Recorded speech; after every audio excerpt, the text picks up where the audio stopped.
Ladies and gentlemen, this is your boy Triple J. This is the Three Bells podcast with the NXT recap. Everybody, good evening, good night, good everything. Got my guys here at the table, Shane O'Mac, and we have Des Taker out on assignment, everybody. Shane, how are we doing tonight, my guy? Blessings to you. What's good, man? What's good, everybody? It's me, your homie Shane O'Mac, coming to you live from the East New York section of the Three Bells podcast table. It is good to be here with you all. Of course, it's good to be here with the homies Triple J and hopefully Mundo, aka Mr. AKA, will join us in a little while. But hey, it's Tuesday. We're all here. Let's get it, Jay. You know what time it is. Hit 'em. Oh, what an awesome night we got tonight at NXT, everybody. Wow, Shane. Man, this was a good one tonight. And I'm appreciative of what was fed to us leading into Stand and Deliver. You know? Oh, man. Des, once you catch up, my guy, we're here for you. Oh, Shane. Look what we started with early, bro. You know, they fed us early with the match. Straight, no talk. I was like, you know what? This is what I want. This is what we need. You know, and like I told Des not too long ago, I'm all for more wrestling. Let's talk. I'm all about the action. I know you are. I know our fans are. And man, they gave us an all right match at the first one where we had the LWO versus OTM. And I nicknamed them one too many because it's just one too many people in that group. And, you know, we are missing the lady of the group, Miss Jada Parker. Boo. You know, that's what I got to say. Should have brought her out. But Shane, your thoughts on this matchup? And was it what you expected, bro? Like, talk to me.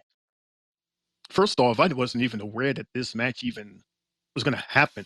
I didn't know what to expect. Well, I kind of expected for someone to come out and talk, or there was going to be a backstage interview, or there's going to be Right, like a right. certain type of video package. But it started straight off with the bells, and here comes LWO. Not even halfway down the ramp, and then here comes OTM, just comes and just bum rush. I was like, wow. So straight off the back, as the match is going on, we are being informed that this is a tag team qualifying match. I'm sure Jay, you'll tell us more in detail.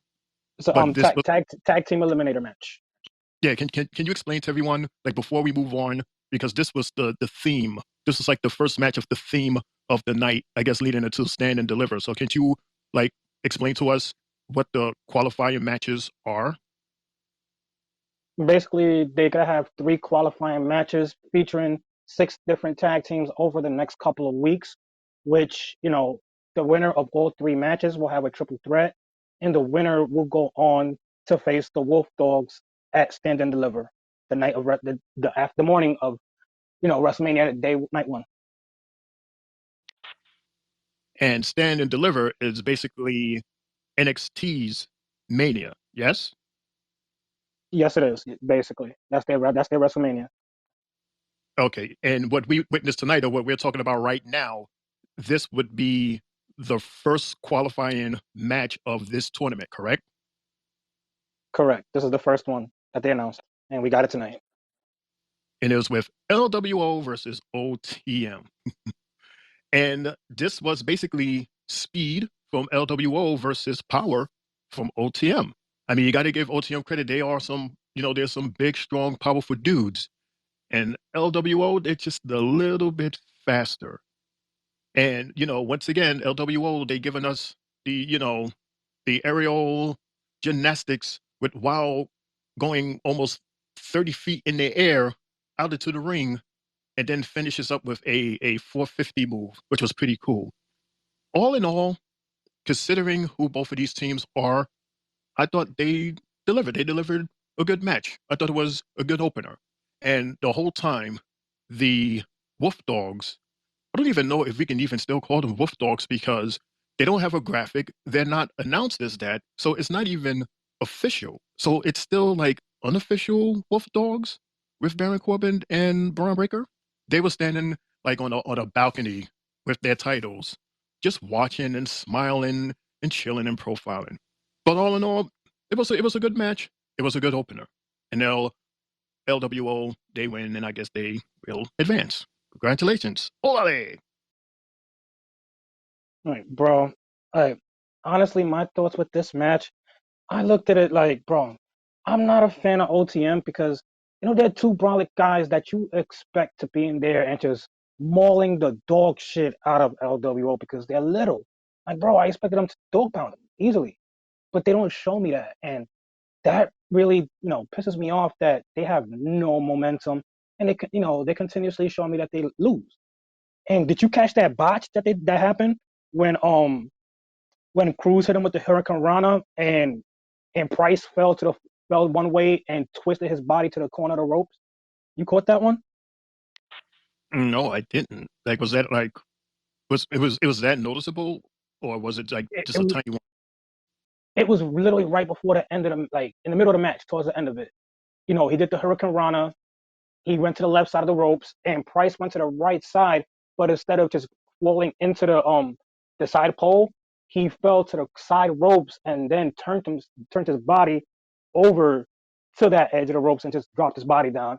So I was like, nah, bro, he just botched that whole entire move. I was like, nah, nah, nah. So it was like a botch, and he tried to cover it up, but the cover up wasn't good enough to cover the botch, which made it even more obvious. Right, right. It was too noticeable. Like you did it too slow. You're big and slow. If you was a shorter and faster guy, you could have probably had a better recovery time to do a quicker switch. But nah, you sold it too easily for us at home to notice. Oh, You so know, then I guess that move will consider all day. That was a quack quack moment of the night to me. I like the fact that they hit him with that 450 splash. That was cool. But to see LWO win again, I was just like womp womp, big womp womp. I But don't we know. all know moving forward that out of the two, that LWO was assuring to be in the tournament moving forward anyway. It was just a matter of who they was going to fight. And of course, OTM, they can deliver way more, but they can only do but so much in order to make LWO look good. Don't you think? That way at the Right. end, LWO wins. But, and what you're saying is, so maybe OTM, excuse me, I did say OWM. OTM, they could have delivered a little more, still giving LWO that push to make that fight even more like that win would have been more rewarding considering the toughness of OTM that they overcame. There you go. Right. There you go. Right. Okay, there we go. Mm-hmm. Because that Did you miss me? What's Actually, good, no, we Three had a very Bells different. no. Podcast? Oh God. It's your boy Mundo, Mr. AKA himself in the building. What's going on, fellas? Oh well, I guess the show is over. Thank you Nope. everyone for once again joining us for another episode of NXT. Join us again on Fridays where we have SmackDown featuring the host Shane O'Mac. You shady wild. But nah, yo, Hello, Dad. hi Daz, we missed you. But yeah, look, yo, Shane, what I was saying was with OTM, like I said, they've won too many. In which, yo, they're a heel team. Man, what the fuck is Scripps doing out there? Like, bro, you're useless out there. What type of a manager are you? You're better off with Miss Parker. You kidding me not? Like, bro, her presence is better felt within that group than yours. Y'all losers. She's a winner. And this is kind of getting that Rhea Ripley Judgment Day vibes, like, bro, this guy got to get out of here. Get Scripps out of here. And shit. Uh, uh, uh. That that And that that cutter by Scripps outside the ring when the ref wasn't watching was pretty cool to me. I don't know, bro. That was pretty cool. I don't know if it's his fault that his guys are ass. they're It's not his cheeks, fault. bro. They're major cheeks. I keep right. He did what he did, but the fact that they couldn't capitalize on what he did, and they're big as shit for no reason. That can't be on him, bro. It can't be on him. They're better off winning with Jada being by their side. Like, Scripps needs to do more. Like that little thing he did, okay, fine. But But bro, How much more can he do for these two big ass motherfuckers? Like, what is he? What else is he supposed to do? They big as shit. Like, damn, I gave you an advantage, and you still you ain't do shit with it. Like, come on, you got to Like, bro, do for you. I was telling Shane, like, yo, they botched a move. I'm not sure if you saw the botch, but they botched the shit out of a move. Yeah, You caught it? when what's his name, Joaquin, when he did the springboard off of this boy's back, and they were too far away, so they ran up closer and caught him. I was like, what the fuck is wrong with y'all? Like, y'all don't know where y'all supposed to be at? Because this That dude was at the fucking ceiling, and if he would have fell and y'all would have been wherever the fuck y'all were out of the camera view, everybody would have been like, that what the and fuck was that? and that one in the Hurricanrana Oh when yeah, the Cruz. yeah. It was like he did the flip and then he fell. I was like, okay, all right. Well, He went to the ropes, did a whirly derby, and then said, "Oh, here I am on the corner. Now let me just fall." Bro, you made this shit obvious. That's what I was telling Shane. Like, bro, that was an obvious botch. That was the womp womp moment of the night, literally. but Like, damn. real quick though, Shane and Jay. I don't know what it is with NXT and SmackDown, but do you guys not feel like the same way with how we feel about Braun when he's on NXT and then when he's on SmackDown? It's the same thing with LWO when they're on NXT versus when they're on SmackDown. They're on NXT, they're fucking hot, but then when they're on SmackDown, they're getting their ass beat by Legado Day, whatever the fuck their name is, the DF people, those people. Am I wrong? No, you're not wrong. It's highly noticeable because when you see them on Friday, it's like they just walk into the ring with Carlito or Selena, and they just walk in chilling, thinking everything is cool, and then they get their ass beat. But then you come on Tuesday nights and it's Star Spangled Banner. There's fireworks. You're like, oh shit, this guy's flying from this way, this guy's flying that way. Can they fly out the building? Can they put wings on and fly like birds? Come on, they're different. Jay, just real quick, you have an old message from Boom, so if you want to play. I don't know, dudes. Oh, by the way, boom! But I don't know, dudes. I wasn't really feeling this match. I'm not an OTM person, man. LWO's alright. But yeah, I wasn't feeling this match. Boom. Good morning. How are you, man? Good to see you. Welcome, and thanks for that message. He was on time I was tonight. lying. I already told you what I was going to call him ever since that stunt he pulled yesterday. What the? But he's here. But I don't even know how you do that. But he's here though. I mean, what's going on, Boom? Boom. But Now, Boom was early. Boom was early tonight. He was hitting me up early. So he was here. he ain't He was sleep. here. He was here before me. He beat me to it. He was early. But I don't know. I don't know what I didn't get a chance to hear what Shane said, but I think that we're all in agreement. I don't think any of us on this panel is a OTM fan. The only fan of them that I am a part of is Miss Parker. Oh, I miss Miss Parker again. Where was she? Why wasn't she on the show 2 weeks in a row? Shane, can I get some music in my background, please? Because I need to talk to Miss Parker real quick. No way. You're not using my Parker music. Get your own. Oh, my brother. You got to get your own. Aren't you busy with Nia Jax? Come on now. Yo. Don't you dare say that name. Don't you dare say her name. No, matter of fact, Shane, She's a totally different. yesterday you were drooling over Rhea Ripley and her long hair. So you stay with Rhea. I'll keep Miss Parker. Jay, you got Nia, and we'll be happy. Wait, I was drooling over Rhea Ripley's hair? Yes, you want to play it? You're the one that originally brought up the topic, and we agreed on it. I didn't drool on it. You stopped yourself. You were getting there. Oh my goodness! Even Jay said you was going NC-17 on us. You said, I just want to grab her hair and then let me stop. Yeah, I was listening to this to the show. Jay, you sound like the nastiest uncle when you talk like that. When I talk like that, nasty uncle. Get your wife, get your girls. Get your wife, get your girls. Uncle Daz's hair. Get them. Like, Daz, welcome to the barbecue. Good to see you. The ribs and Heineken's is over that way. Girls, just keep your ass. I'm on this side. I'm sorry, Jay. This is the Jay Show featuring NXT. Hi, Jay. Hola, amigo. This is fun. I like this. The branch off is crazy. We enjoying the show. And, salute to everybody that's listening tonight. Lady, and what the, I can't do what you do. So, yeah.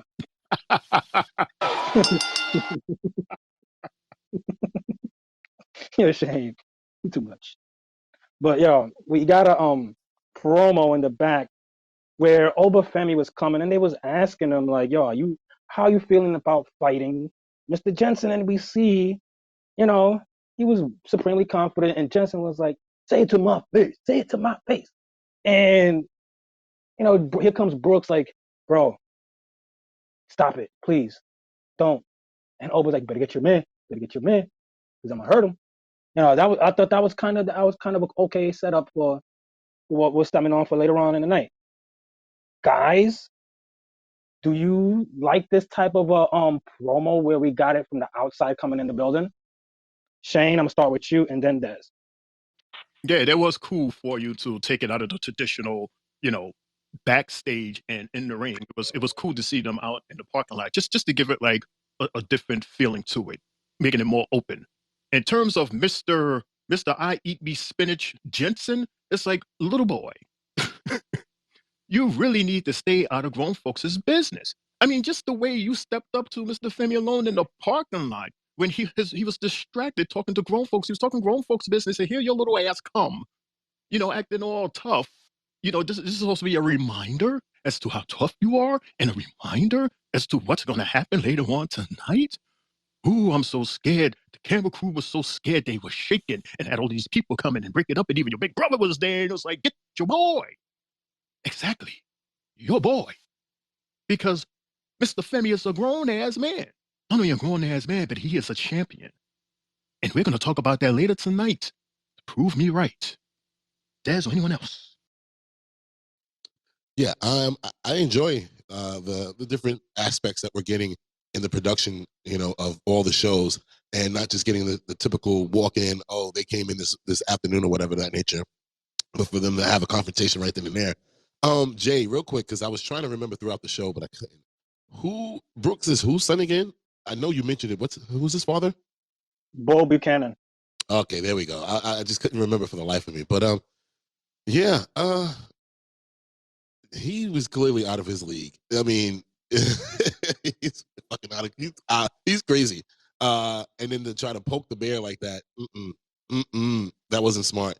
But yeah, to answer the initial question, yes, I like the fact that they had this confrontation while walking into the arena versus just being already backstage. So yes, Jay. He reminds me of, what was that little puppy named Scooby Doo, and what's his name? Scrappy Doo? Talk about let me at him. Let me at him. Yeah, Scrappy. Mm-hmm. Oh shit.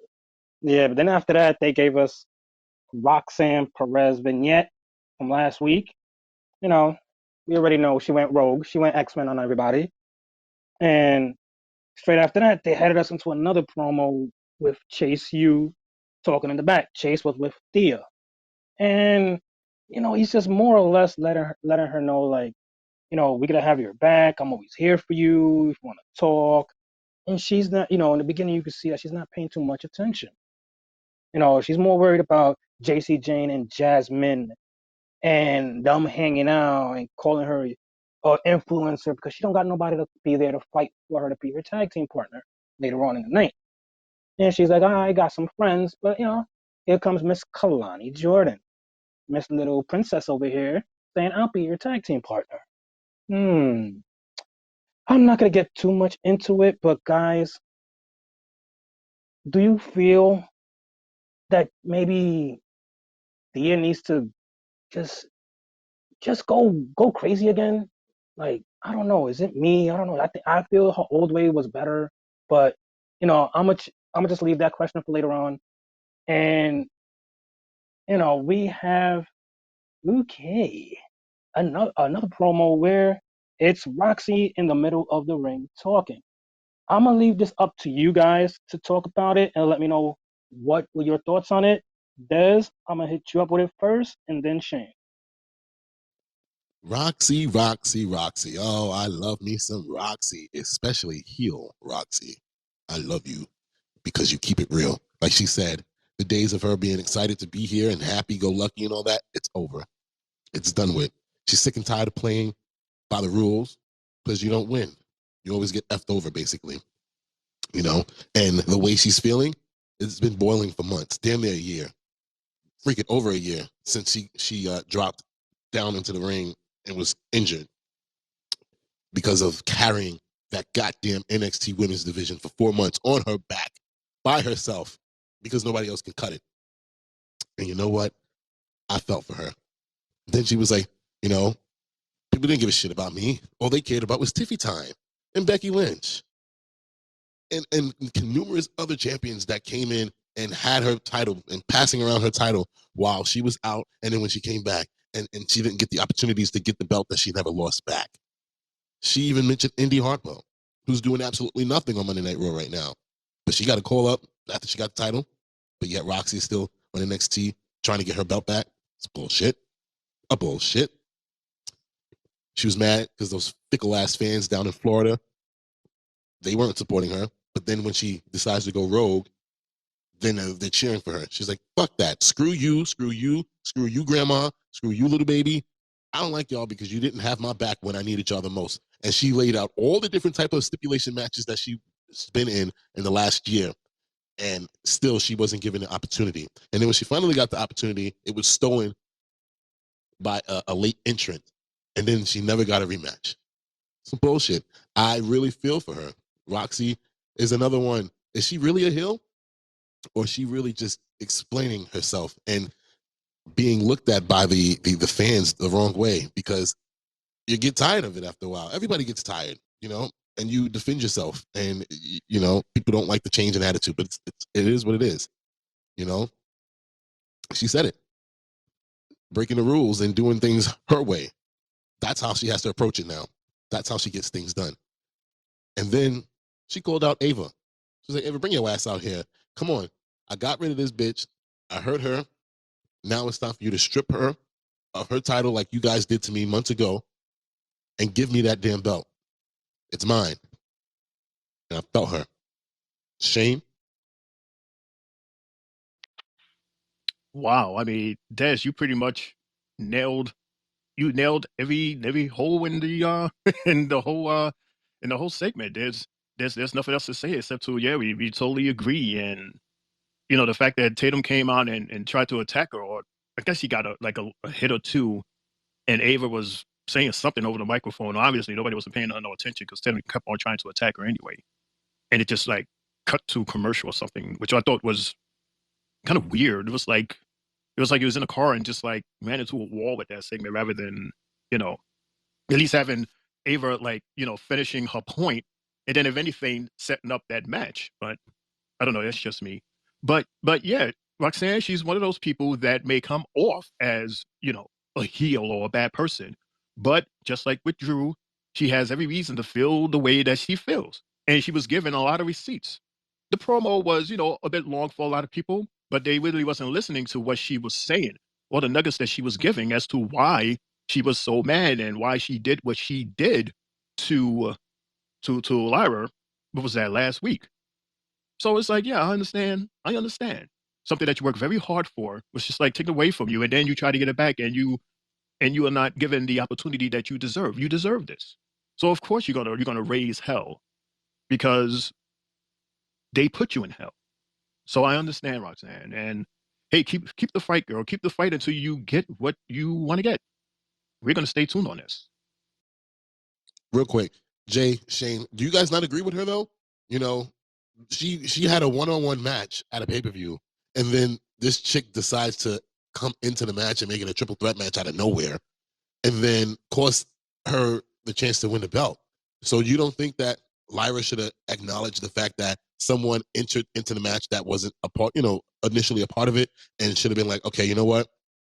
This happened, and I think that you should get a fair one-on-one shot at me for the belt. But instead, this trick goes and tries to win the damn women's tag team championships. Like, what the fuck is that about? Like, is she wrong for feeling the way she did?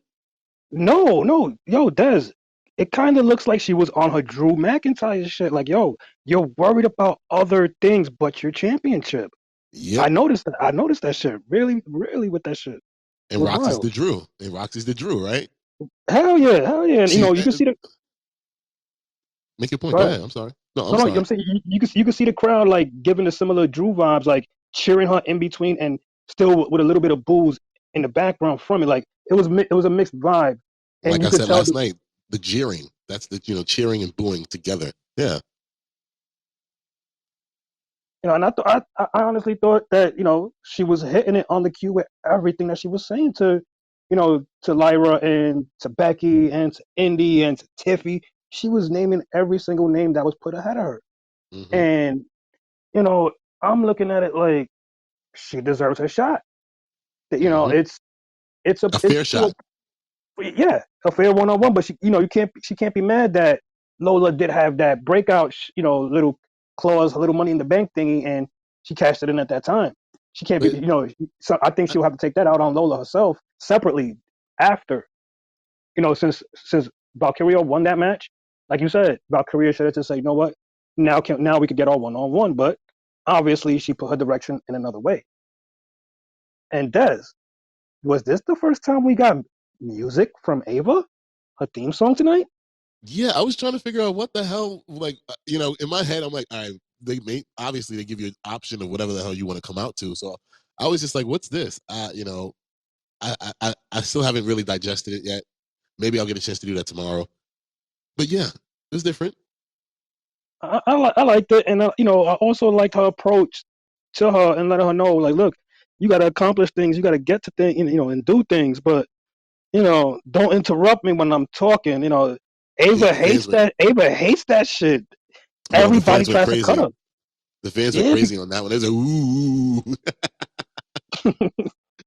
I But do you and think, like Shane said, do you think that they should have let her finish what she was saying? Because I was trying to, like she said, she wasn't the general manager at the time, but she said that they didn't, off rip just strip her of the NXT Women's Championship. And mind you, this was literally I seen this, but I wasn't watching NXT weekly like I am now. But I saw that, and I believe I asked you about it. I was like, who is that? I was like, she fainted or what happened to her? And he explained to me she was like Booker T's chick, he brought her in and all this other stuff.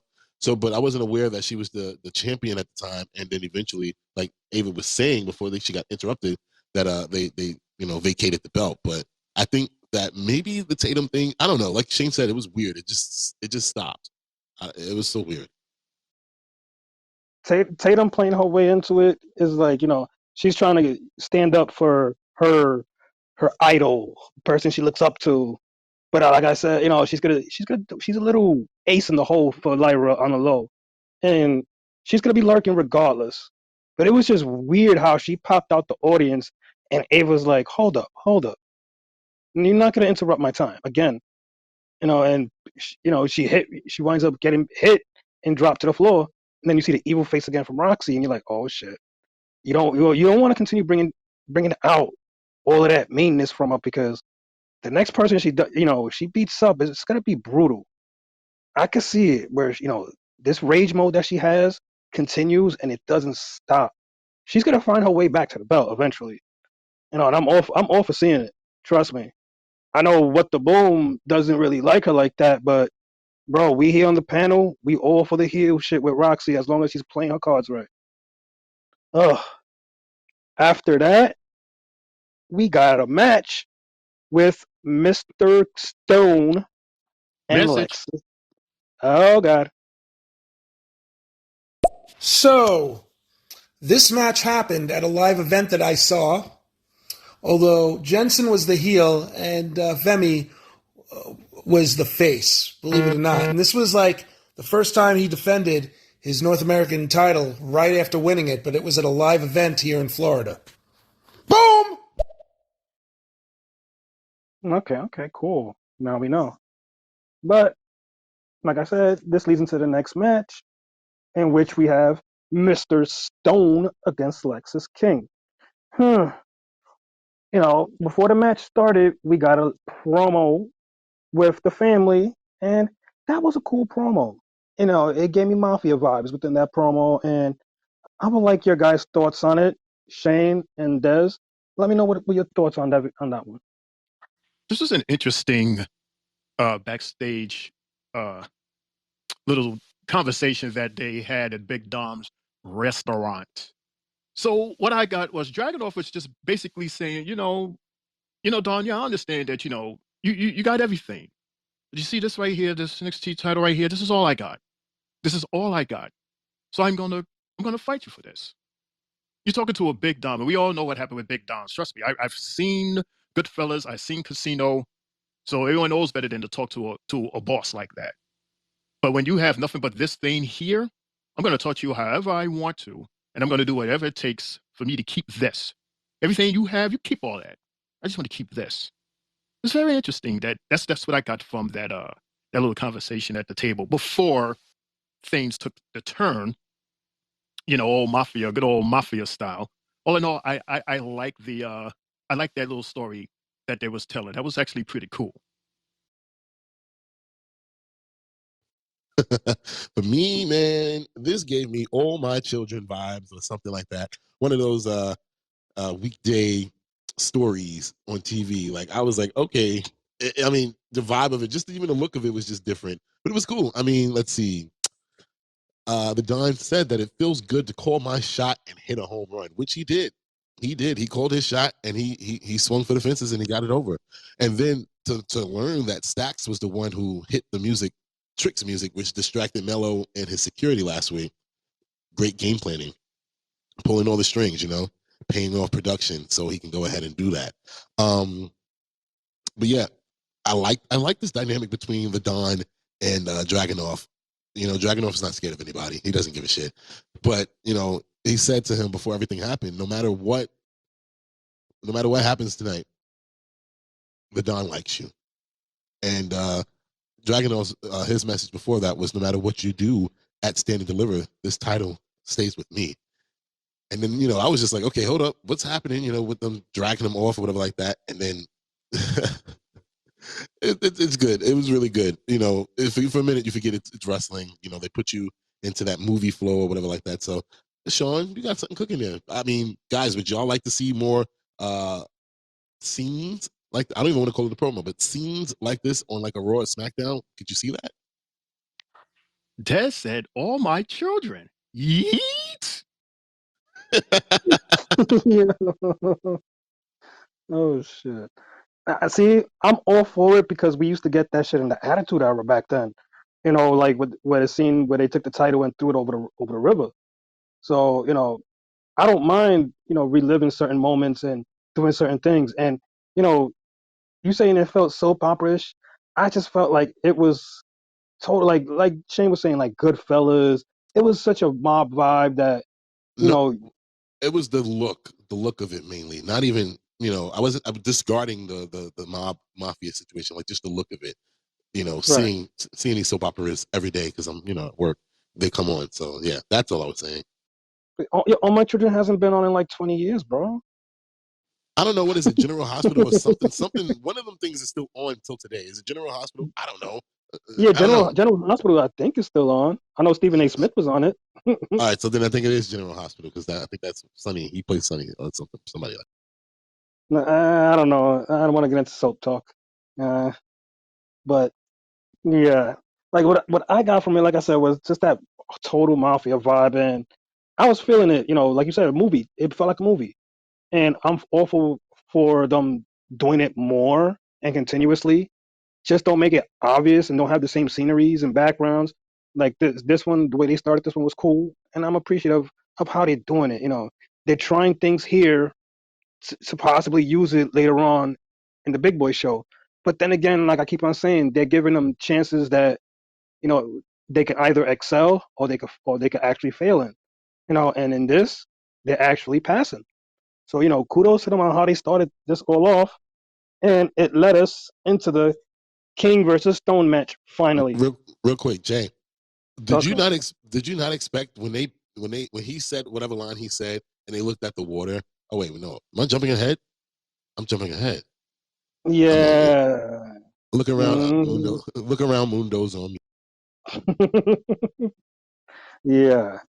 Back to the match. Looks Finally. like the one else gets the trophy for tonight. Mm. Look what you have done on a Tuesday night. Now, back to the match where we have Mr. Stone for like the thousandth time against Mr. King. And, I don't know. This match was kind of boring to me. And it didn't really serve any purpose. I don't know. It was bland. Guys, real quick. I'm gonna go with Dez and then Shane. Like, what were your thoughts on this match? I wasn't too excited. uh, I only wrote 2 notes down for this match. The first one said squash match. Second one said Stone was really a wrestler? Question mark. And then did you guys realize that his graphics on the background said Robert Stone? I'm like, okay, but then when they showed the name graphics, it said Mr. Stone. Who the fuck is Robert Stone? Like, I don't know what was going on tonight.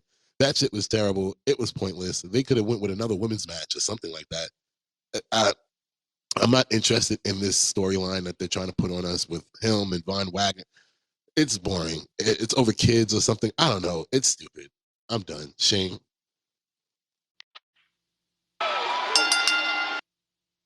And because of that led to, oh no, I'm getting my buttons mixed up. What are you doing? It's supposed to be you. Yes, that was what I was doing during this match. I was doing this until I was woken up by the fact that Mr. Stone was doing this.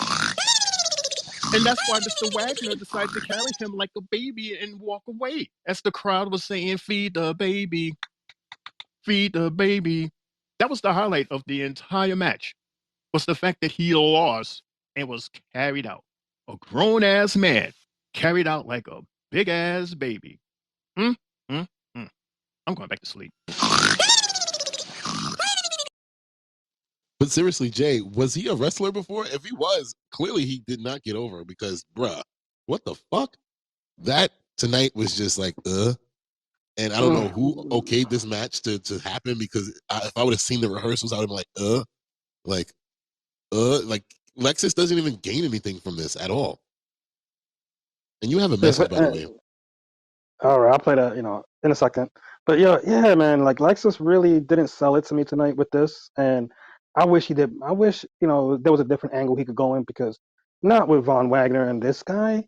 I never seen Stone wrestle. Like, I'm not even gonna lie to you. Like, this is probably the second time he's probably laced up the boots in my eyes, and all three of us, have seen him fight. So I'm not a fan of Mr. Robert Stone. If this is what they're gonna feed us later on. Oh my God! Let me play these Jay, messages. hold on before you play that. Jay, out of all the wrestlers that Lexus has faced since he came to NXT, why would they give him a storyline with these fucking guys? Like, I don't get it. Like, what is he gaining out of it? Like, legitimately, I would like to answer. Like, Jay, I want to hear your thought process, like, because I don't get it at all. I think that he's more or less just trying to get into their heads, and like I've been saying, like I really feel that maybe Von Wagner's gonna probably come out and saying that these kids ain't yours. I feel that Lexus King is trying to draw some type of an angle going that way. And this is only the beginning of it. So I just pray and hope that's the way. If not, then this whole shit is just messed up. I I won't see no day, no light at the end of the tunnel for this if that's the case. Von Wagner's trash. He's garbage. So I don't know. They gotta rewrite it if anything. But let me go ahead now and play these messages. I mean, she could be heel now, whatever, but I still don't give a damn about her. When she was crying after she lost the Ring of Honor title, wah! And then she goes to NXT and WWE and she loses her title again. Wah! No one likes you. No one cares about you and your pop rocks. You're a joke. And now you want to be the rebel? You want to be the opposite of your annoying character? I don't care! Oh, I want to be the bad guy now. Jay, he's yelling on your show. Oh my gosh. Should do something about that. Don't you dare be talking about Miss Pop Rocks like that. She deserves to go in this angle. For those of us who haven't seen Ring of Honor to know that she's going down a similar path, let us enjoy it. Boom. I like your thoughts, but this one, the panel is against you on this one because we actually like it. And that's all I gotta say. I mean, I'll come up and I'll answer that question for you unless he's going to answer that question. But yeah, Robbie E, TNA, before he was Robert Stone. You don't need to look it up. I'm telling you, Robbie E. Jay, he's challenging you. Oh man, what are you going to do about that? He said he'll come up and school you, Jay, the historian. He will school you. You don't have to ask the question. He's telling you, bro. What are you He going to do about didn't. that? He didn't say that. Ooh, yes, he Look, did. look. This is my show, and I handle my show how I handle it. You know how I do on my shows. Special guests are saved for Monday nights. You Ooh, already know that. That's your duties. You're the leader of your show. Boom. I see you mañana. You already know. ooh, boom. He said Yeah. you're not worthy enough to come up to the panel on Tuesdays. You're only good on Mondays and Fridays. Ooh, I like this. So, Jay, you do um, see that Des is talking all of this because he's trying to soften up Mr. because of what Des was saying on his show on Saturday, which was why he was supposed to have come to the show yesterday, because he was supposed to get on someone's particular ass and fold them in half, but because he was sleeping and came 1/3 of the show, he wasn't able to do that. So now today, somebody on this panel wants to act like, oh, did you hear what he said about you? You gonna let him talk like that on your show? You gonna let him say that? You got to do something about this. Jay doesn't have to do anything because don't forget, Monday is coming.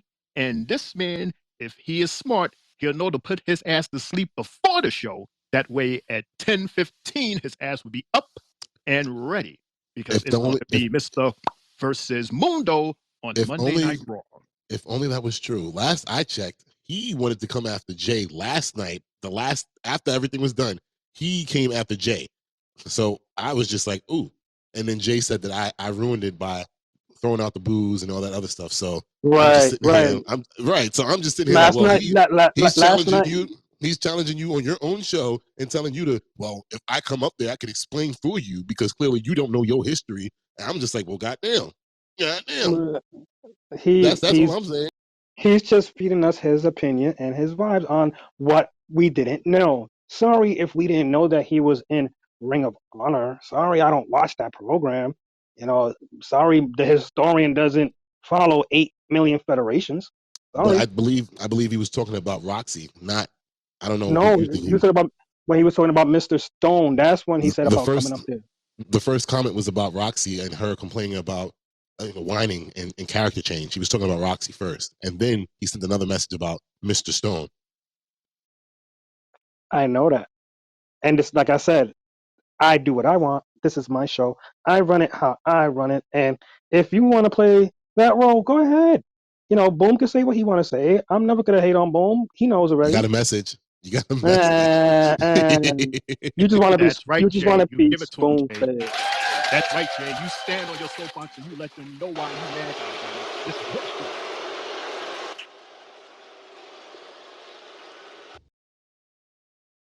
Dude, what is up with you with this vacuum cleaner sound? Why are you vacuuming at 11:15? Last night it was 2 something. Now it's 11.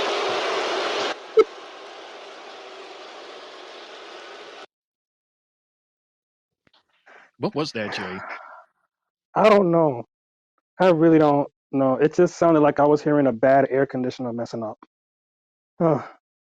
But you know, before I play this voice note, I give a shout out to my neighbor, my guy, my bro, Rick, listening on. Can I get some 3 bells for him?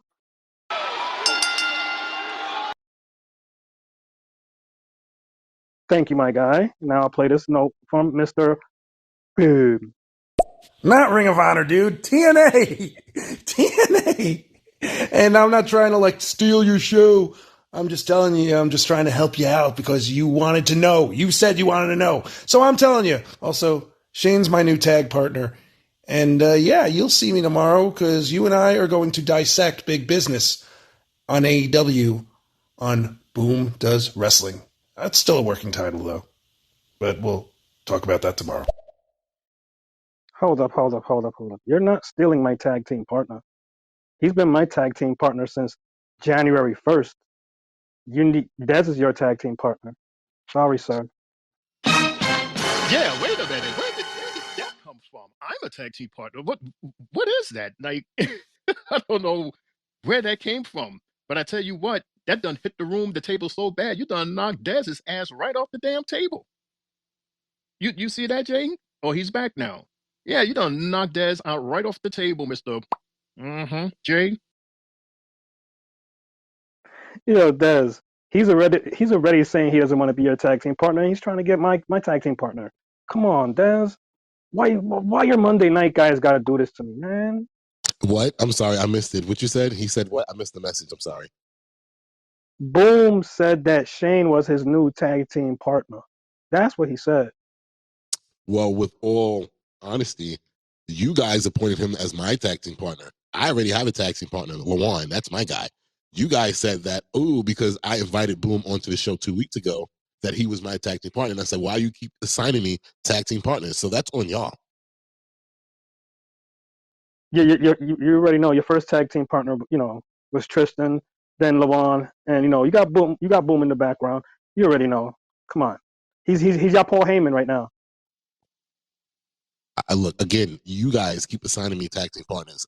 The only two I acknowledged was Tristan, but then he betrayed the family, and then Lawan, who's been faithful and loyal. Okay. So Boom, he's trying to say you serve no purpose, bro. Bam, bam, bam. Don't you try to switch this. Don't you try to switch this up on me. He came at you on your show. I held it down when I did on my show. I brought him up and still held it down. Boom. That's because, as you know, on Tuesdays, like I said, I don't allow no shitty shit on my show. I'm not gonna add extra people to the panel.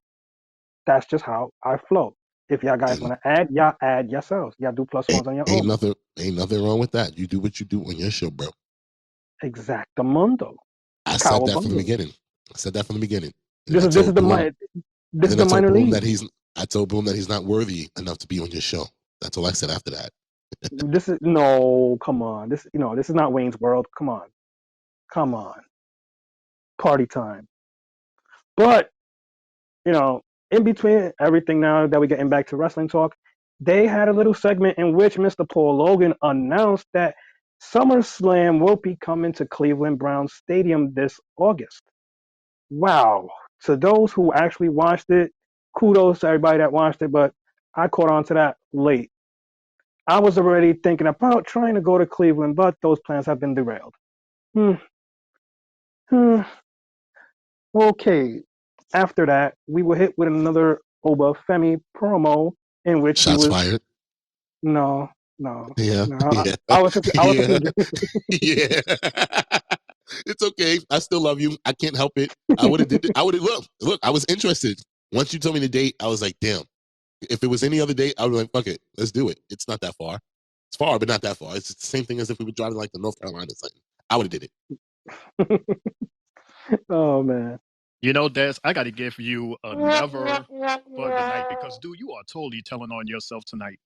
What I got that Jay said, you was totally nowhere in my mind when he said what he said. He just simply said that he wasn't going. But you filled in the blanks and you put yourself inside of that mud pie, dude. So congratulations to you. He didn't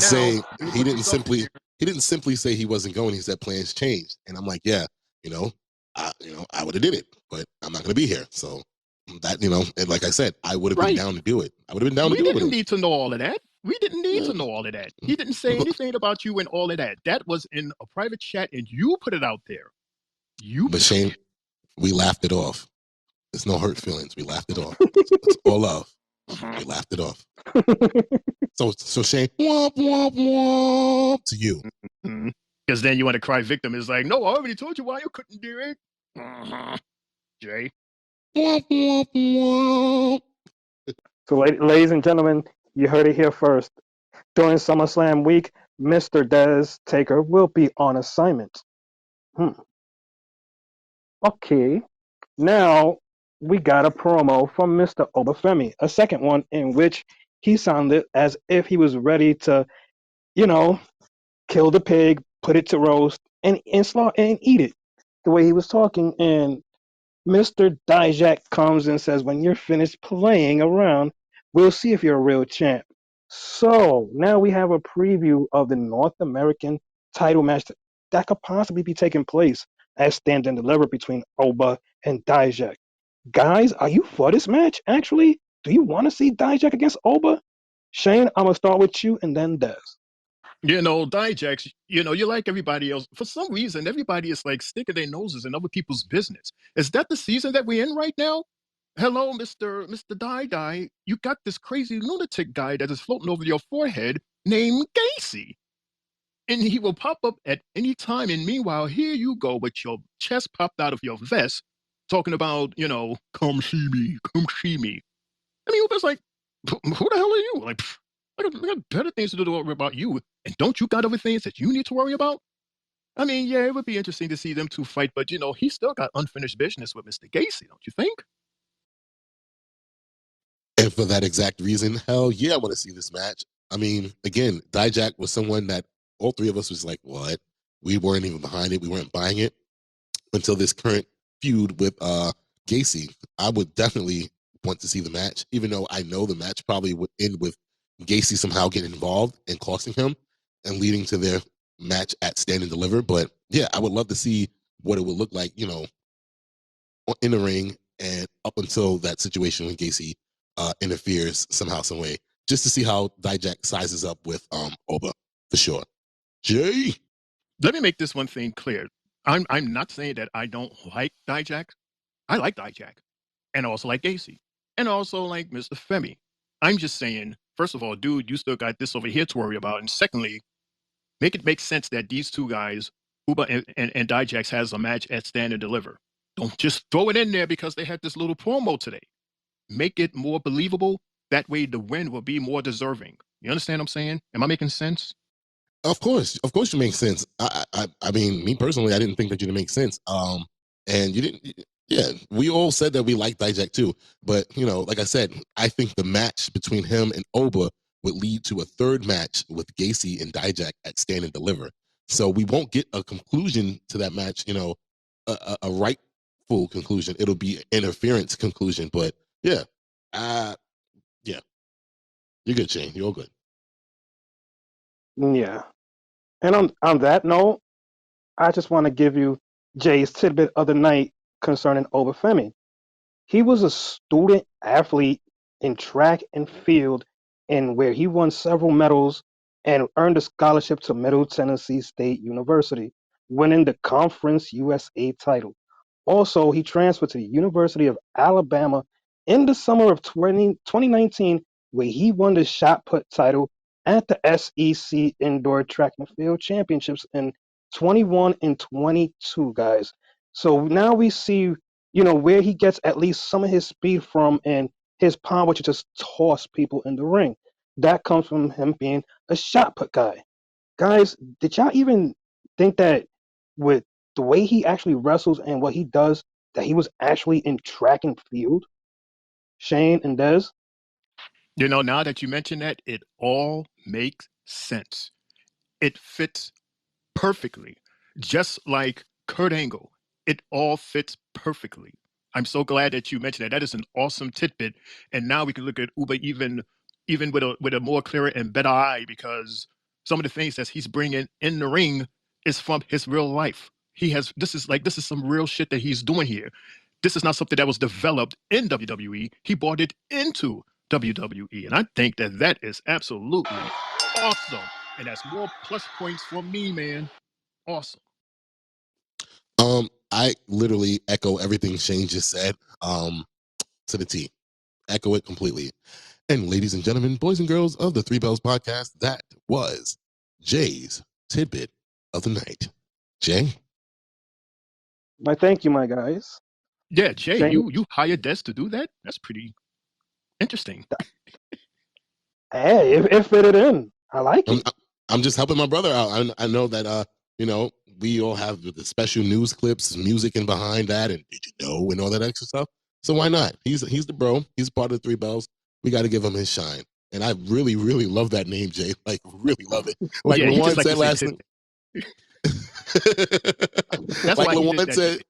like Lawan said last night, and like Shaq would say on TNT, underdog, put it on a t-shirt. We need that. Jay's tidbit of the night. I love it. Go ahead. Shane, what you was about to say? I know you was going to say something. No, I said it. I said that he likes that word. That's why he was saying it. He likes your word, your tidbit. He likes your tibbies.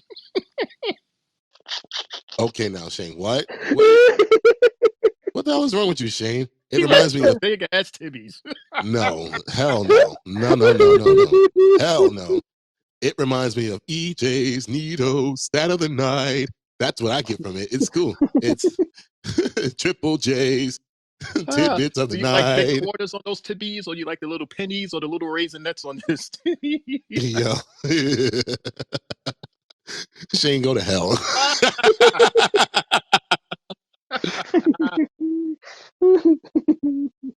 Oh shit. Oh my god. Let me calm down. This led us again into Mr. Obafemi for the third time, in which he has a title defense of the North American belt against Mr. Jensen. This was the match where I would say, you know, we made our pancakes, poured the syrup, used our forks, and we ate. Well done. Guys, Shane, I'm going to start with you on this one. And then Des, what were your thoughts on this beautiful match? We're talking about this match where you had this little kid and grown folks business, Jensen versus Femi for the North American title. Is this where we're at now?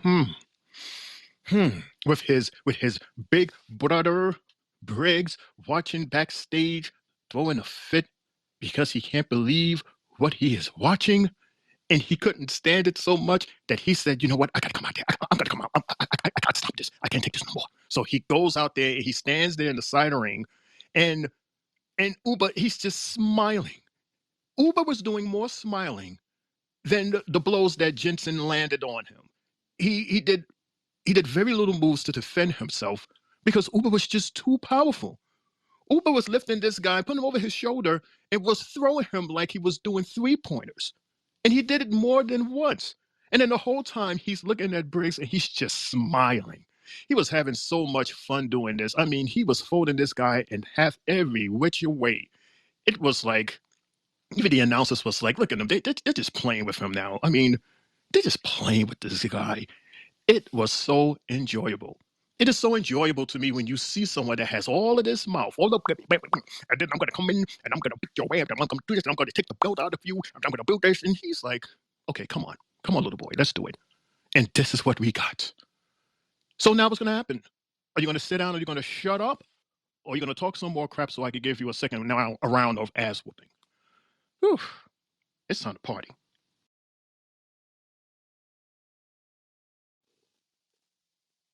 I'm sorry, guys. Let's see. I'm gonna go note for note for note for note for note. First note that I wrote down was Oba is just unserious about this match. Like he was completely like whatever. Like you said, Shane, this was a boy versus a man, and the boy is just trying to prove himself, I guess, to his big brother or whoever. But it was a fail, a big fail. It was a ass whooping from Oba during the match while it was on TV. It was an ass whipping during commercial break. It was an ass whipping back on TV.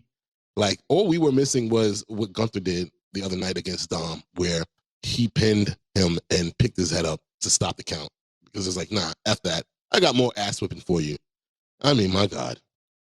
You know, and then Briggs came down to the ringside to be what what do you call it? Booker T called a cheerleader, and that shit didn't even work. It worked for like 2 seconds, you know, but no, you know, Brooks got that good clean power slam onto Oba, but that was pretty much it. And then Oba just started throwing this guy around, like literally was just picking him up and throwing him, like, you know, like what? This is a grown ass man that you're picking up and just throwing across the ring. What in the hell? And then those power bombs. First the pop-up power bomb, and then the regular Psycho Sid power bomb. I was just like, shit. Jay, I have a question for you, Jay. Because I don't know much about this faction between Fallon, I believe it was, and damn, I forgot his big bro's name, him and Brooks. But do you think that they might try to get back together? Like, I don't know. Do you feel like they're gonna try to get back together? At least the two of them, not with Fallon, but just two guys. I don't know because when Jensen asked him a couple of weeks ago, like, things ain't the same. Fallon went her way, you went your way, and it left me all in the middle, not not to be able to go anywhere left or right, and Briggs was telling him, we're done, we're finished, and then they fought. So I think they're really done, but now we're gonna start to see maybe Brooks feeling sorry for him and what he did to him is probably is like, look, this is what a big brother gotta do to a little brother to show him like, look, this is where we gotta go, this is what we gotta do.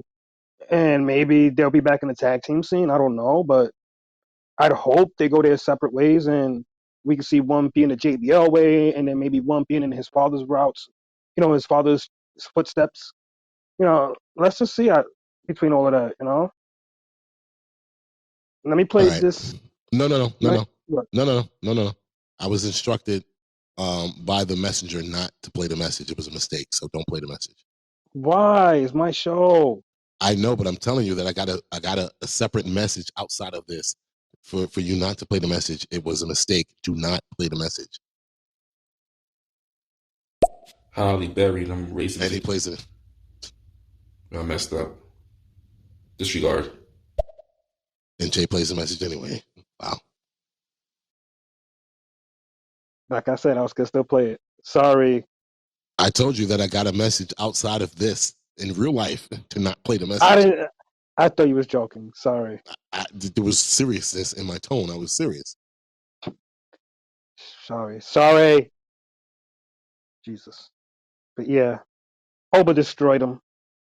And it led us to a promo in the back with Ridge on the phone with his daughter and his wife. I don't know. I'm not sold on it. But it leads us into another promo where it's the continuation with the Don and Ilya. Very interesting scene, fellas. I'm going to go with Dez and then Shane on this. What were your thoughts on part 2? Let me look at my notes. Where am I at? Oh yeah. So basically, to continue where I was at,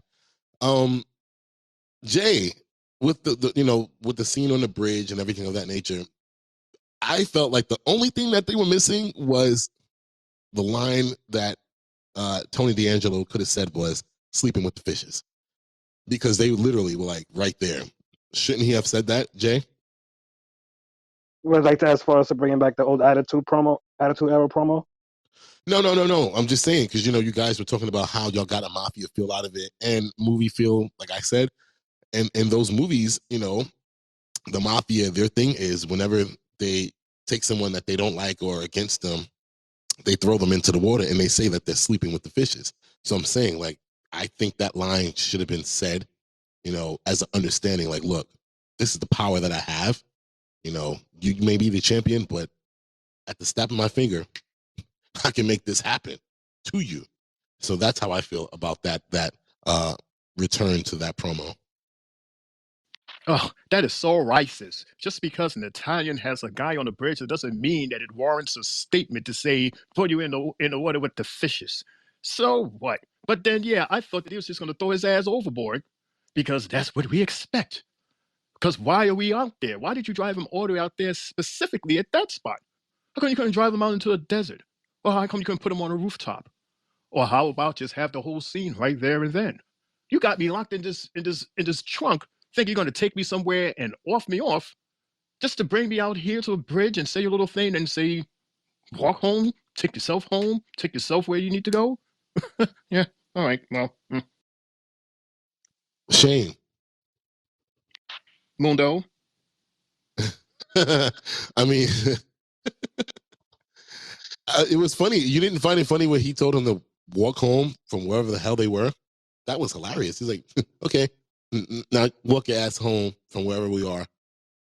That was funny to me. Yeah, between what you were saying and everything that I just said and right down to the end of what I said, I'm like, dude, what's the point of that? You drove all the way out there just to say now walk home. Like it was him. It was him flexing his power. Like, look, at the moment of a snap of my finger, I can make something like this happen, and more. But I also want to say to you guys, like, remember when a few weeks ago when I brought up the fact that, Shawn Michaels has been diving and delving into the Attitude Era storylines, and who was it? Was it The Rock that threw Stone Cold Steve Austin into not only Stone Cold but the belt into the water? Am I right? Mm-hmm. I think it was the belt. It was the isn't it? No, I remember. No, I remember. The Rock threw the belt into the water, but then also one of them was thrown into the water as well. I can't remember off the top of my head right now. You know me. I'll send y'all the video during in our chat. But I remember one of them was actually thrown. I think it was The Rock actually. Now that I think about it, Stone Cold threw The Rock into the water after the fact that The Rock threw his Intercontinental Championship into the water. So it would have been too much like that if they would have had Tony and his minions throw Ilya into the water. But yeah, it's the similarities. It's okay, Shawn Michaels. Okay. You know what would have been good? What you're saying, right? Keep in mind what you're saying. But instead of the Dominant throwing Dragunov off, they have somebody else that is in a similar situation where they owed him and didn't pay him or was caught stealing, and they threw him overboard, with a thing over his head and everything, so we don't even see who it is. It could be anybody, just an actor. But he's using that guy, throwing him off as an example as to what I can do to you. That would have been awesome. Yes? I feel you. Yeah.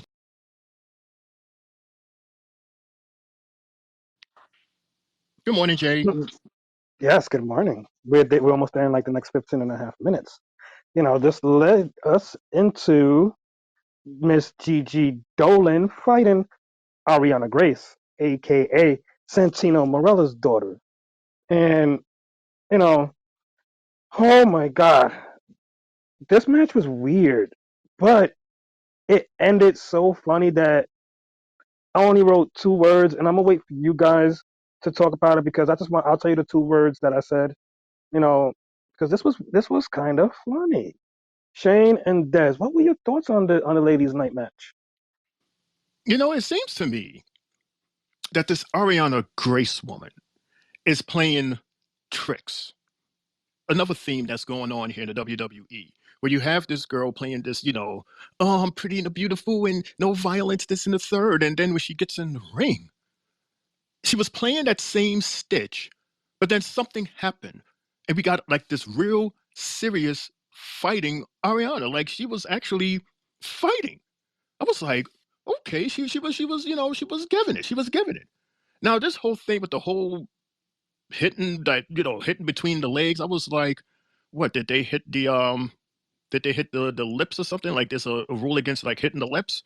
Because what else is she standing there grabbing herself like that for? Like, you know what I mean? Like your lips are hurting. That's what happened.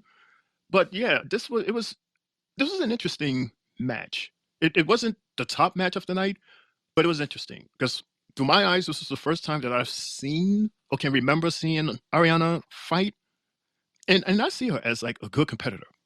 And then turns around and goes, "Oh, but I'm beautiful and I'm pretty and no violence and no fighting." Yeah, this was an interesting match, very interesting.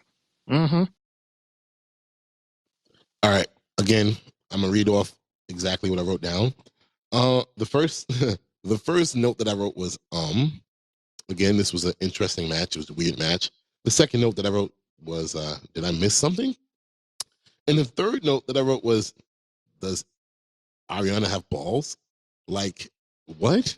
This is not the first time we've ever seen in WWE history, someone try to, low blow a woman and it was just like a fail. But this time around, it was like Ariana gave facial expressions to getting low blowed, but I was just like, what?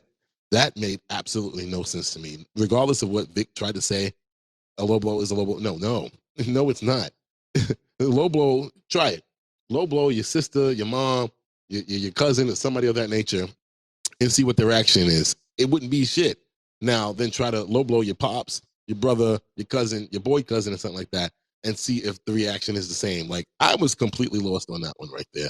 I didn't understand why it ended in a disqualification. That shit was stupid to me. Stupid. If you wanted to have Gigi lose, then have her lose properly, so she can go ahead and get this makeover or whatever, the stipulation was. I thought that shit was completely stupid. No sense whatsoever. Jay? It is possible that maybe Ariana has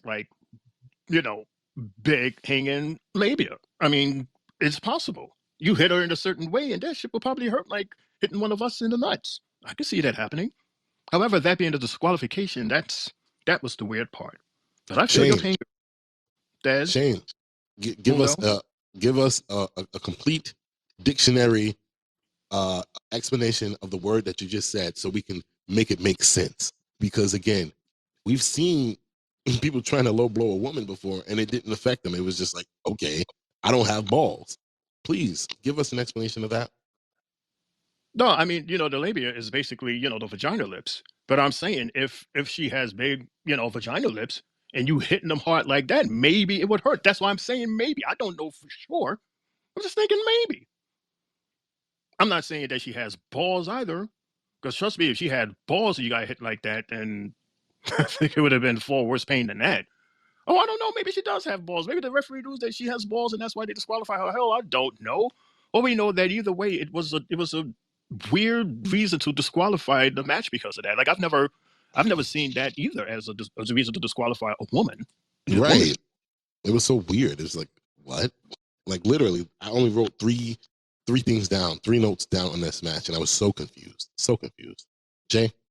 Yeah, I would have rather like a pin or something like that. Would have made sense. It would have made more sense, basically. Yeah. What I wrote was coochie shot. Oh my God, the 2 words of the night, coochie shot, because that's what happened. I never in my life thought I would have seen this coming out of in women's wrestling. And like Des, you're right about it. The reaction was crazy and weird. And Vic was stupid for what he said.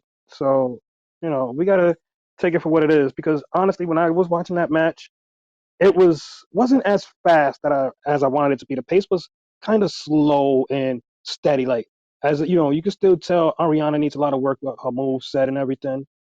And you know, Gigi, they both played real cautious tonight with everything that they did. And to end it that way, and now the stipulation that you're gonna be different now because now Ariana got to change you up. Now let's see what happens. We're gonna wind up seeing something different in the next 2 or 3 weeks. So we'll get a new character, yada yada yada. The whole willy dilly thing now because Gigi's just getting back into the flow of things. So of course it's time for that change. Real quick, I just want to shout out my boy Quavo. What up, Quavo? We haven't seen you in a while, bro. Welcome back. Welcome back to the Three Bells Podcast. We missed you, bro. We missed your great insight on WWE and the matches and everything of that nature. So welcome back, bro. Welcome back. I don't know about you, Jay, but me, I would never do a coochie shot like that.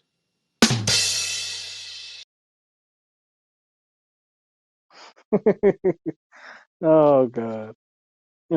Hey, it is what it is. It happened.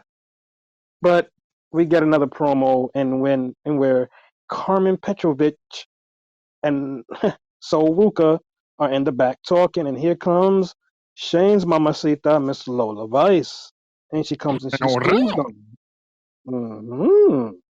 I see. And she calls them basura, like your 2 bitches are garbage. What? Let me ask you, since Shane, you know, that's Shane's lady. We'll start with him, and have a quick little talk about this, and the thoughts that we got from the ladies. Shane, hit me. Real quick. I'm sorry to interrupt, but can we keep this segment between Shane and Jay? I had to fast forward certain things so I could keep up. Make sure I'm here on time or somewhat on time. Okay. Yeah, that scene was, I mean, Lola was gorgeous. And the funniest thing of this whole scene was the way are their names Malik and Blade, how they came in and grabbed the girl and walked out. Like they was on the screen for like maybe 3 or 4 seconds. It was like one of the quickest appearances I've ever seen on TV. They literally just grabbed the girl and walked off. I thought that was like hilarious. That was like the funniest thing that I've seen. That's it.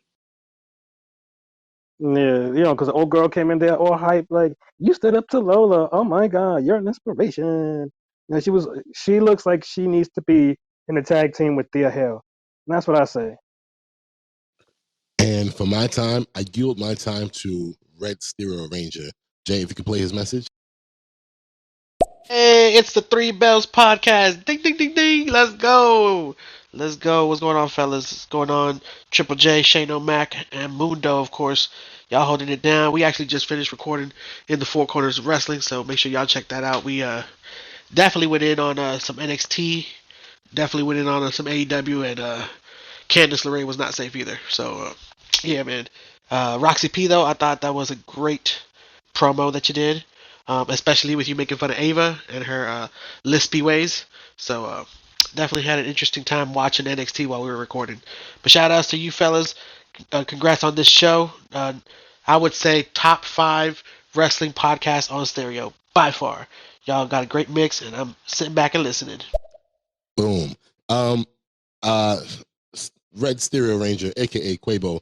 I would love if somehow, some way, you can get your Four Corners guys and have the Three Bells podcast guys, and we all mix it up together and see how that goes for an episode, whether it's here on stereo or wherever. I would love to have that. I'm catching my guys off. They didn't know that I was going to say this, but I would love to see how that would mesh, how that would go. Again, but for me, it would have to be on Monday Night Raw, where I invite all wrestling fans to come on the podcast and just talk their shit and see how they can, you know, be a part of the panel and see if they can hang with us. So I would love that. And it's not a challenge, but I would just love that.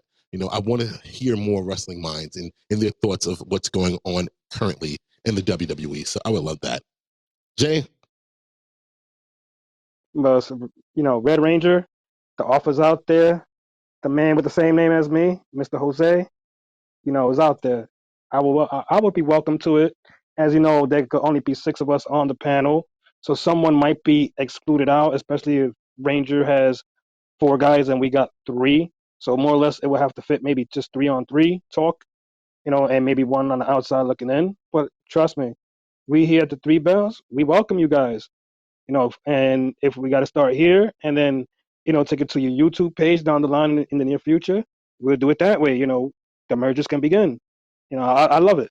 I'm for it. amen to that, Jay. Amen. Yes, sir. Yes, sir. That leads us into a women's tag team match where it seemed like it got a trend like yesterday, where we got, women's matches in a row. So now we got the tag team of Miss Kiana James and Izzy Dane against Thea Hale and Kalani Jordan. Interesting that the match went the way it went, actually. And I don't know what to think about it, but I'm going to let you guys discuss it. So, Des and then Shane, talk to me.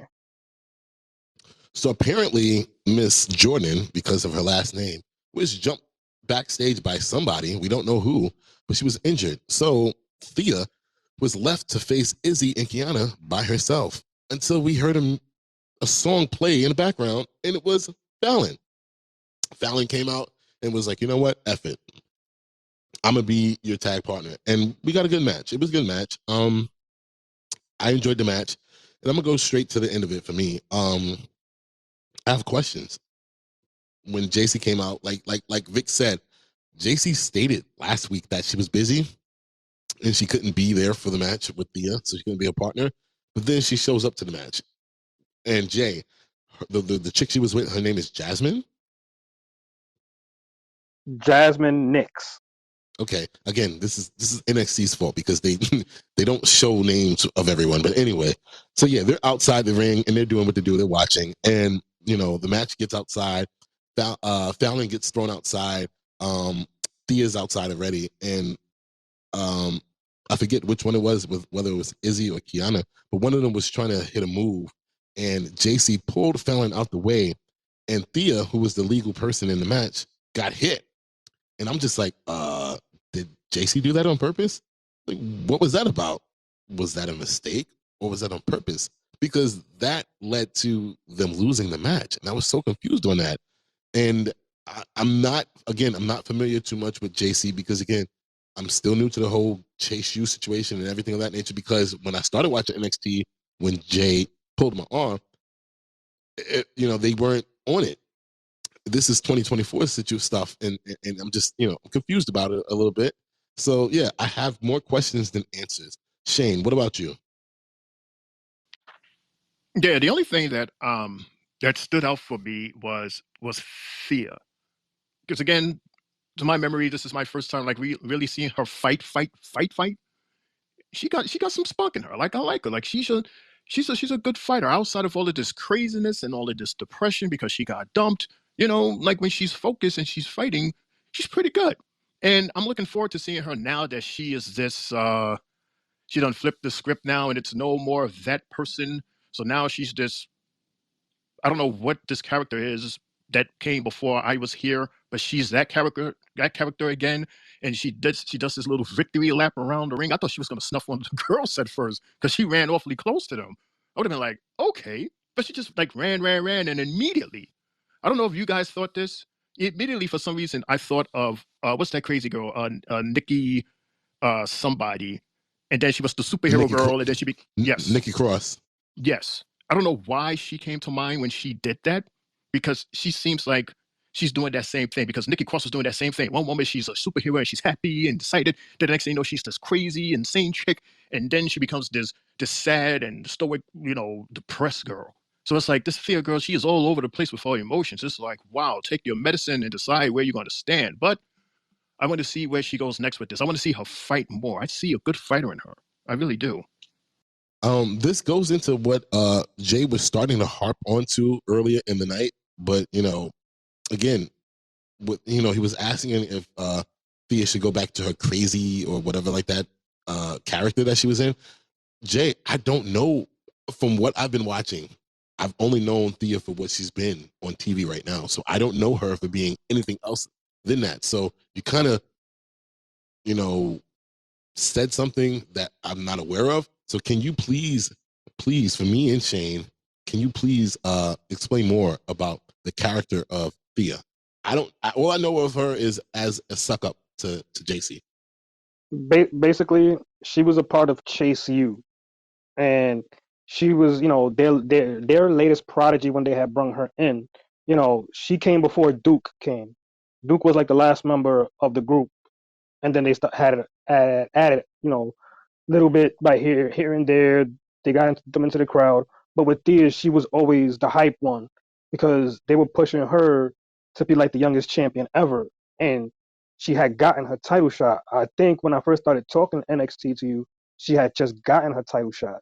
And then she lost. When she lost, she went, JC Jane started scooping her up. And this is where you guys caught on to seeing was more the JC Jane action. So, she was over, when she had her title shot, she did her thing. She came very close. She's good with her moves. I give it to her. She's feisty.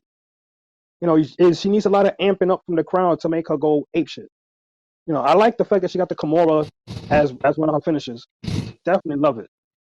Jay, when she was talking to JC, when she mentioned the toxicness of JC, what does she mean by that? Like, is that something that we also missed? Prior to us joining in on the NXT universe? Correct. Basically, when she said that, that was taking a shot at toxic attraction, in which Mandy Rose was the leader of the group, and it was her, JC Jane, and Gigi Dolan. Prior to JC joining Chase U for the minute and doing the calendars, she was with Gigi, and her and Gigi had beef after Mandy got fired. They was gonna try to go for the championship, but then Indy won it, and then they went on their little beef for like 3-4 months, and Gigi got hurt. So now Gigi, like we see with Gigi, she's just getting back. But yeah, that's what it is more or less. Toxic Attraction was that group that when Mandy held that title for the year, those two were there as a tag team champions with her. Okay, because I was trying to figure out why, what the beef is with them, but you got a message, so I'm gonna let you handle. Oh, is this like a trivia game? Like, is that what you're doing, Mundo? I like it. But yes, can I put in a bet for 200 on toxic, and I'm gonna go with what is toxic attraction for the hidden reveal. Survey says, boom, yeah. Boom. I like that. But no, I legitimately did not know. I'm still new to NXT, and I'm the past rivalries and stuff like that I don't know about. I'll tell you how new I am to it. I what was it? I believe it was Becky Lynch that beat Tiffy Time for the NXT Women's Championship. That's when I joined. So I don't know anything ahead of that. So it's not a trivia. I really want to know so I can understand more. I have a question. Is What the Boom and Red Ranger brothers or the same person? Because of the boom. I don't even think they know each other. Red Ranger, do you know What the Boom by chance? I don't know. They might have been on Raw together. I don't know. I don't remember. But Quavo, you know What the Boom? Meanwhile, Jay can continue until he answers. Oh Like he really shit. was gonna sit there with the Jeopardy theme until he sent the message. And the answer is, there you go. And that's like when they were like, "Is Elias Ezekiel?" Yo, y'all crack me up. I don't even think I know what the boom. But yeah, man, he's probably funny. I don't know, maybe I haven't heard him, but yeah, I'm gonna have to look him up now. See, now I need to have Red Ranger. I need to have What the Boom. I need to have LeBron, and I need to have Cap on Raw together because I would love to hear all of their comments and analysis of WWE, especially on the road to WrestleMania. That'll be interesting, including Shane, Jay, and myself. That would be an amazing show. So hopefully we can get that. I would say I would want that on the last Raw before WrestleMania in Brooklyn. I would love that. Jay? Yeah, you could have that. Me and Jay, we would be at Raw in Brooklyn. There you go. There you go. We'll see you on the first. No, I do not approve of that. I want you two to be on the show because this is your show as well. I want y'all to be on the show. We can have them in the listeners. We can have them in the listeners column as well. But I would love to have everybody on the show together because everybody has their own opinions, and I would love to hear it all. Yeah, because you was like, yeah, I would love to have these guys. I would love to have you, and I would love to have you. Oh, and also Shane O'Mac and Triple J as well. No. I didn't say on the panel. The panel is the Three Bells. I said that I would love to have everybody on the show. Right, and you set them with loud and 3D and fireworks and special effects, and also Shane O'Mac and Triple J. And then I also included myself. So what? I'm downplaying me, you, and Jay? No. Shane, cut it out. Good morning, Jay. Welcome to NXT. Yep, it is Wednesday morning, March 13th, 12:11 a.m. Thank you for letting me know, my guy. And, you know, with what you were saying, and we seen Osborne in the back with a little promo, and he was face to face with the NQCC. And it seems that, when Osborne was talking, he was like that the title, that cup means a lot to him and a lot to the people of his country. And here comes Mr. Dempsey saying, he started talking, and Osborne says, yeah, well, you were born in Atlanta. You're not British. I thought that was a great shot taken at him. You know, also, we got a Good Bros promo, aka the OC, and they seem like they're ready for their challenge next week. And they're ready to start delivering some magic killers. Also leads into Hank and Tank talking about them facing the OC next week on NXT for a chance to be one of the three tag teams remaining to go for the tag titles at Stand and Deliver. Guys, real quick, what were your thoughts on these three promos that we got fed it to us real fast in like the matter of 2 minutes? Real quick, I would yield my time to Shane and Jay. Fellas, please give me your inputs on that. Again, y'all know that I had to speed through the episode tonight so I could catch up to y'all. So go ahead. Yeah, I wouldn't mind speaking now as you continue moving furniture or whatever it is, or piping, you're repiping your kitchen or whatever. You know what I got from all of these? I was like the Heritage Cup segment, the no quarters cut crew. I don't know about that. It's always good to see Gallows and Anderson. This Hank and Tank, I have no idea who these guys are. But if these are the guys that's going up against the OC against Gallows and Anderson, come on. We already know who's going to win that. And it was funny to see them doing their little, oh yeah, and this, that, and the third in front of Wolf Dogs. So they deferred them as Wolf Dogs. And of course, the graphics would say everything, but it would say Corbin and Breaker. We're still waiting for this official Wolf Dogs logo. But yeah, all I got from that whole backstage segment was that Gallows and Anderson, they are going to advance and be that much closer to those tag team titles. Like, it was a good little thing to see, and it's cool to see Hank and Tank. Like they were guys that were like security guards, during certain promos that we were being fed when certain wrestlers, I can't remember who, but they were security guards at one moment, and then when they got to NXT, they was playing kind of the same role, backstage security, and they got picked on. Hank got picked on at first, and he started taking wrestling seriously, and then he came across Tank, who was in a similar situation, and they just became a tag team out the blue. And they were a work in progress. So let's see what they got for the Good Bros next week, and hopefully we get this Wolf Dog name. I don't know what they're gonna do, but hopefully we get it before Stand and Deliver or at Stand and Deliver.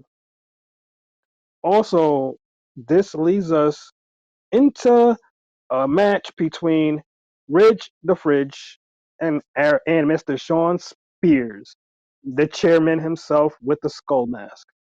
Nice match. I liked it. It was enjoyable. But I'm gonna leave it in between you guys and Shane. Des, since you didn't answer last, I'm gonna go with you first on that match. What were your thoughts? And then Shane, the same. Okay. I'm still trying to figure out this storyline. And you guys might be surprised at my reaction to this, but I was actually interested in this. I actually was interested in Ridge losing it and letting it all go and get down and dirty. Weirdly enough, yes, throughout the entire match, we heard Vic just pleading with Ridge, think about your wife and think about that and blah, blah, blah, blah, blah. I was like, fuck it. Go. Just go. Fuck it. Go ahead and do you, bro. And I wrote down, Ridge got really dangerous. He got really violent. And I was loving it. That choke slam through the goddamn table. Yes, choke slam this motherfucker that came from AEW to come to you and expose you, whatever like that. Do it. Fuck it. And I was with it 100%. That attitude adjustment, aka the C4 on the chair, I questioned that. I'm like, did the referee not disqualify him because of the fact that the ref didn't throw the chair out of the ring and into the corner instead? So like, I was a little confused on that way. I'm like, do you make it okay because of the fact that you failed to get rid of the weapon? So yeah, but Shane, what is your thoughts on this? I would love to hear that. I was, first and foremost, I was shocked at how low Sean Spears' pop was when he entered the ring. I don't know, maybe because he had the Teenage Mutant Ninja Turtles Casey Jones mask on and nobody knew who he was. I don't know, but that pop was lower than last week. I thought it was a good match. It was an awesome match. And was it me or was when he got slammed on the table? I could have sworn I heard a bell, and I thought that the match was over. Like I wasn't aware that this was like a no disqualification match, because that's what it felt like with all the stuff that was going on outside the ring, and then like how Des described, that move on the chair in the ring, like right in front of the referee, and he didn't say anything. So I was like, is this like a legit like rules match or no rules match? I don't know. I was confused at that, but I thought this was an awesome match. Like I like this match. I like this Ridge. I like how Sean like force Ridge to be Ridge, goddammit, and just like wreck shop. I know that this is not going to be the last. We're going to see much more of this, and I'm really looking forward to it. But I agree with you, Des. This was awesome. I said, yeah, I agree with Des. This was real awesome. Jay? I'm here, guys. I'm here. I'm here. Thank you, guys, for actually, with your insight on it, because I was like, with Ridge, I knew that they was feeding us a certain character with him, and I kept on telling you guys, like, look, Ridge is they throwing us a guy who has a reckless mind and a reckless abandon, and you know everything that he was doing prior to it, like when he beat up Biggie, just the way he was wrestling, and we got to see his points. Now we're You mean when getting a he? wrestler. I'm sorry, but you mean when he hurt Big E? He didn't beat him up. He hurt him. You're right. You're right. But it's just the angle that they were feeding us with him, and I'm glad that they actually kept the storyline with him doing that.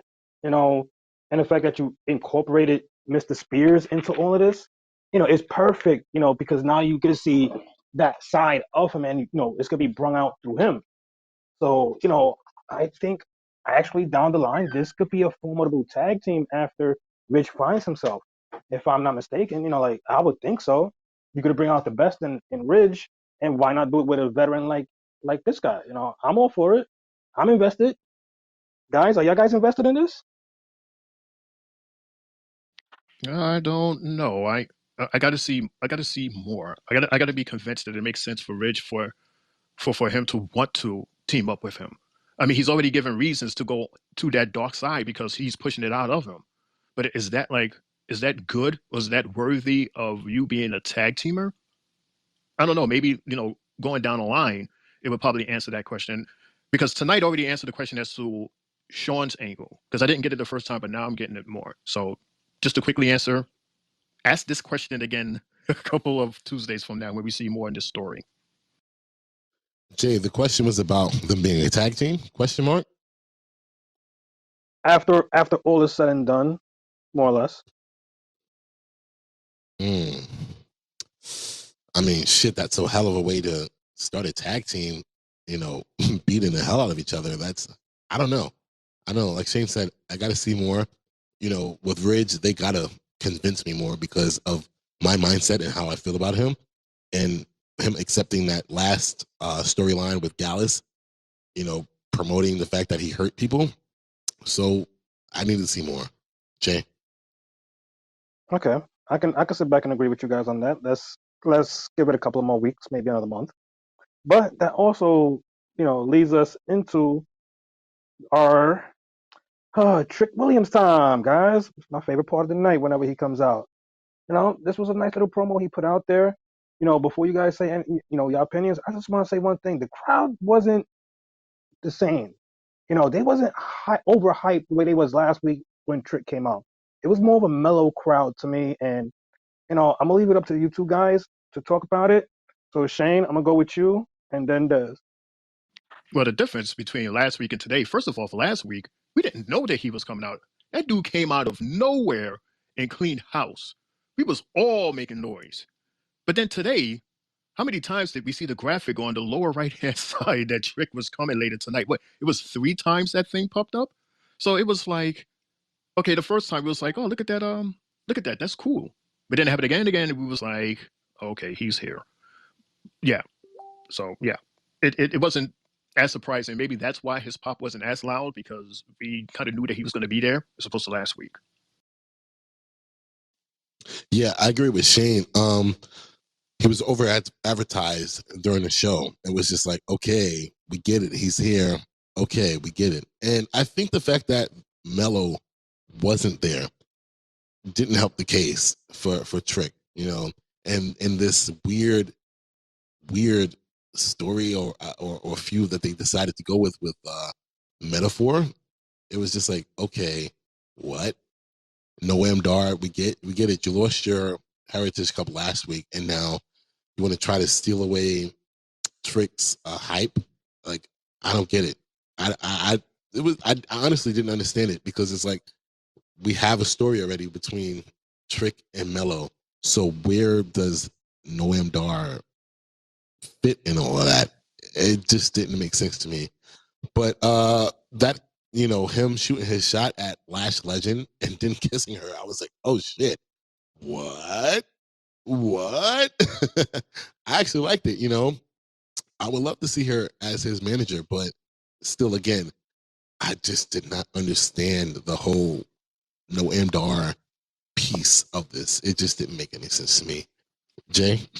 Yeah, that's just to feel on that, because I wanted to talk to that, but I didn't think the result to that yet. But yeah, that totally like just came out of pocket, out of somebody's different pants, the way they just came out like that. Because it's like, dude, you just lost, and now you coming here acting like you still got some balls on you. It's like your whole stitch didn't make any sense. So you just basically out here just player hating and want to stand in the shadows of this guy shining. So it's kind of like you're proving why he's out there as to what Melo did to him. Like, this is right here exactly what he said Melo is doing. And the part with him kissing homegirl, maybe we see because she was like really not dry by the time the show was over, which had me to believe that maybe it's possible, maybe that she would have some connections with him, maybe joining him as like, his side, his side ring person or a manager, something like that, something that's going to be like her on Trick's side because he done won her or shoosed her over, like you said, Daz. Yeah, it was just so weird. I mean, this whole thing was just, it didn't make any sense to me. Like, Jay, the crazy thing was, Des, a couple of weeks ago, the rumors were floating that Trick and Lash were dating, and to see it now on TV happen, I was like, yo, they really solidified their love for each other, and now we can see it like Booker T and Queen Charmel type way down the line Wait, in the really? future. you mean real life? Like, Really? Real life, yeah, that they. We didn't, I didn't know that. Shane, did you know Shane? Did you know Shane? Did you know Mundo? No, I didn't know. Shane, not did at you all. know? Not even a thought. No, not at all. Right, like I had no clue about that. Like, this is all new to me, and it was weird to me because I'm just like, what? You got a message? Got it. I'm playing it now. Thank God you guys finally got to this point of the show, because good Lord, this was the part where my internet buffed, and halfway through his promo it just kind of shut off. But I think it's a good thing. I mean, Trick coming back was already sloppy as hell. I don't know if he understands what wrestling is, but when you fake land a punch, you actually have to touch the person, or it looks stupid. And last week when you came back, it looked stupid. Your words this week sounded stupid and just didn't captivate anything. It's just dull, like expired Girl Scout cookies. Like, what the heck, bro? Is this what you whooping Tricks to? I don't want it. I don't want it. Send it back. It's not done. First of all, Red Ranger, I like you, but don't be dissing old Girl Scout cookies. I happen to like Girl Scout cookies, and they're not stale, okay? Now, secondly, last week, and I see exactly what you're talking about, Red Ranger. You got to understand that environment. The crowd was hyped. I mean, you could barely hear the announcers talk. And with all of that craziness going on, and he's all excited on being back, and Mello was probably excited, and he was throwing all of these swings, and Mello was probably overacting because it did look like that Mello was overselling. So maybe that's why we saw those swings that it looked like he missed because of the oversell or maybe the undersell from Trick. So maybe that's why. But dude, no matter what happens in that ring, goddammit, Girl Scout cookies are fucking delicious, man. Don't be dissing the Girl Scout cookies. We got to keep in mind who is running NXT at this time. Shawn Michaels, the master of selling, and sometimes the master of overselling. So yeah, like you said, Shane, it might have been just an oversell because of what was happening with the fans in that moment. And I'll give him a pass for that. But tonight, again, I still don't understand the whole metaphor situation.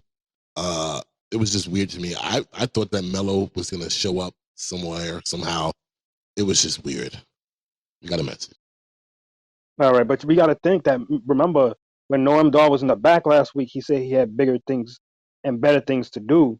So maybe this was the first sign of him doing better things that are bigger for him. You know? I mean, I get what you're saying, but it's not like Trick is a champion. Yes, he has the fans behind him, but like, what will you do to get the fans behind you? They're not going to get behind you because of the fact that they want to see, like we want to see, Trick versus Mello at Stand and Deliver. So I don't get it. I don't get it. We'll probably get it by next week. When more than likely Melo got to show face next week. So It would make that's more sense, I think, and Des, you could agree or disagree. It would make more sense if Norm Dar, whatever his name is, if he would have done that to, let's say, Big Dom. First off, you gotta have some big fucking balls to step to Big Dom like that. I can understand that for that situation because there's the title in hand. I understand if you said that in front of Femi because you have the title in hand, but you're just saying that to Trick because he's like closing the show because he's like the end thing. It's like what is your end result? Is your end result worth doing all this? Trick is doing what he's doing for a reason. His end result makes sense, just like Melo's end results make sense. But what is your angle? Like I said, the only thing that I got from him interfering, it wasn't even about him interfering. The biggest thing I got was about Homegirl possibly joining Trick. That's all I got. And Shane, like I always say to you, I'm your tag team partner when it comes to making shit make sense. So again, beyond Noam Dar saying what he said, I get it. Now with knowing what we know with what Jay said about Lash Legend and Trick in real life, but other than that, again, it didn't make any sense at all to end the show. I mean, yes, it was cute to end the show with them kissing each other and having her being confused, but other than that, it's like, why do we need Noam Dar in this situation right now? Jay? bro, that right there was a all my children moment as far as with the kiss coming out of nowhere. And on that note, I'm gonna play this last message, and here we go. Look, just because NXT is hyped up, it doesn't really mean anything. They get happy for simple things, okay? And sloppy things, and it makes me sad. It makes me sad because they get overhyped for Nikita Lyons being in the crowd. So let's not give them too much credit. But no, I would never disrespect Girl Scout cookies. They fire, bro. I got like 6 in my trunk right now, and they fresh. They not expired, and they delicious. I'm not gonna lie, they're freaking delicious. And these little Girl Scouts always get to me every time. I don't know if it's the puppy dog eyes or the fact that they just trying to hustle for the Girl Scouts of America. But either way, I fucks with it. And they're just some damn good, delicious cookies. You see, Shane, you got a thing in common. You like them Girl Scout cookies. Cool. I need to try them. I've never tried them. I'm gonna be one here at the table to say it. I guess I gotta try them one day. And on that note, that ends NXT. I would like to ask you guys before we wrap it up, what was your favorite match and or just spot of the night? Shane and then Des. My favorite, or my 3 bells match and moment of the night was the North American title match between Mr. Femi and Jensen. The fact that this little boy got his ass handed to him after talking all that smack, that is always a good thing to see. You talking all that smack just to get your ass handed to you. So that is my 3 bells match and moment to see him getting thrown across the ring like a little ass boy. Now go sit your ass down and stay out of grown folks' business.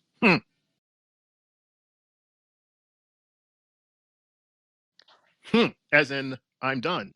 Well, I know that you're done. I was looking through my notes, but my moment of the night, my 3 bells moment of the night goes to Roxy. She kept it real, and I had no issues with what she said. So Roxy, you get my 3 bells moment of the night. And as far as the match of the night, it's pretty hard for me to say, but I'll go with Shane. Can I get a drum roll, please? Okay, I gotta look because I forgot my drum rolls. Fuck it. I'm gonna go with LWO versus OTM because I really enjoy watching LWO on NXT because they get to show their talent on NXT more than they do on SmackDown. So my 3 bells match of the night will be LWO versus OTM because of that fact, even though OTM fucked up a few times, but I'll go with that. Jay? I would say my spot on match was, I mean, I will go with Roxy as well. She talked her talk, and it was enjoyable to hear her heel side. And my match of the night, I'm gonna go with Sean Spears and your guy, Mr. Ridge the Fridge. I just love the energy that I got from both of them, and I want to see where this goes. You know, they were delivering, and even that C4 onto the chair was crazy. You know, I thought that was the shit right there. It was cool, and you know, I'm invested. Like I said earlier on. Other than that, guys, this is a wrap. And Shane, your show is up Friday. You know what it is. Those are your 3 bells. I'm sorry. Thank you, my guy. I would also like to thank everybody that's been listening tonight, tuning in. God bless to Red Ranger, Drew, FG, my guy Rick, and to everybody else that's been listening to us tonight. And you guys, if you have missed the show, go also listen to us on our YouTube station, the Three Bells Podcast. Shane, take it away. It's me, your homie Shane O'Mac, saying thank everybody so much for tuning in tonight. Hope you had a good time. Hope you was informed. And we hope to see you again for our Friday's edition of the Three Bells Podcast as we go over SmackDown, as well as news, birthdays, and so much more. And then don't forget to enjoy your weekend. And then we see you hopefully again on Monday for our Raw, where we have our homie Mundo, a.k.a. Mr. A.K.A.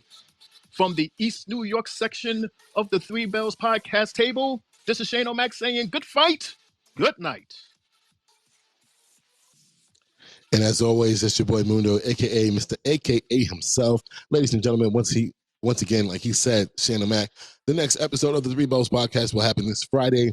We have The Rock, we have the Bloodline, and we have more drama moving on this road to WrestleMania. I'll see you guys again on Friday, but once again, join us on Monday, where I invite all of the smoke. If you have an opinion, come join us, and I might even allow you to join the panel. For that being said, it's your boy Mundo. Thank you. Good night.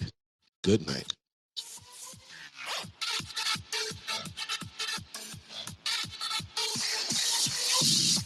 Yeet.